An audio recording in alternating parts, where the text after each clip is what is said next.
For 900 years, Constantinople has been the richest city in Europe. Its churches glitter with gold mosaics.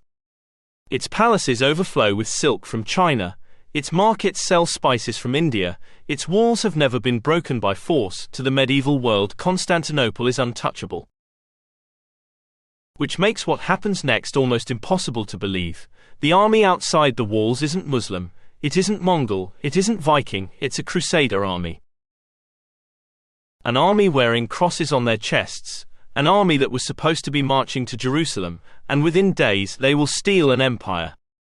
The crusade wasn't supposed to end here. The Pope had called for another expedition to reclaim the Holy Land. Thousands answered, but there was one problem: transportation. They hired Venice to build one of the largest fleets Europe had ever seen. The Venetians spent months preparing hundreds of ships. When the Crusaders finally arrived, they couldn't pay, not even close. During the largest military transport fleet in history, and realizing you don't have the money, Venice saw an opportunity.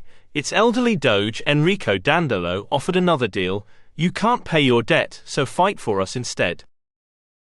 The crusade slowly stopped belonging to God and started belonging to merchants. The army spent months attacking cities that had nothing to do with Jerusalem.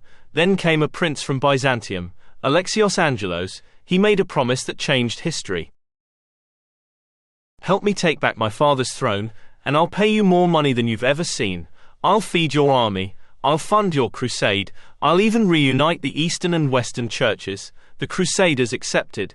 Instead of sailing toward Jerusalem, they sailed toward Constantinople. The first attack worked. Alexios became emperor. Then everything collapsed. The treasury wasn't nearly as full as he'd promised. The people hated the Latin soldiers filling their streets. Riots erupted. Buildings burned. Before long, Alexios was murdered. The Crusaders suddenly realized something terrifying: the man who owed them a fortune was dead, and nobody intended to pay. So they made a decision. If the empire wouldn't pay them, they would simply rob it. In 1204, they breached the walls. What followed shocked even medieval chroniclers. Churches were stripped of gold, monasteries emptied, libraries scattered, relics disappeared by the wagonload, horses were marched directly into cathedrals. The great earth was being looted by Christians. Nothing was spared. The famous bronze horses that once stood over Constantinople's hippodrome were ripped from their pedestals.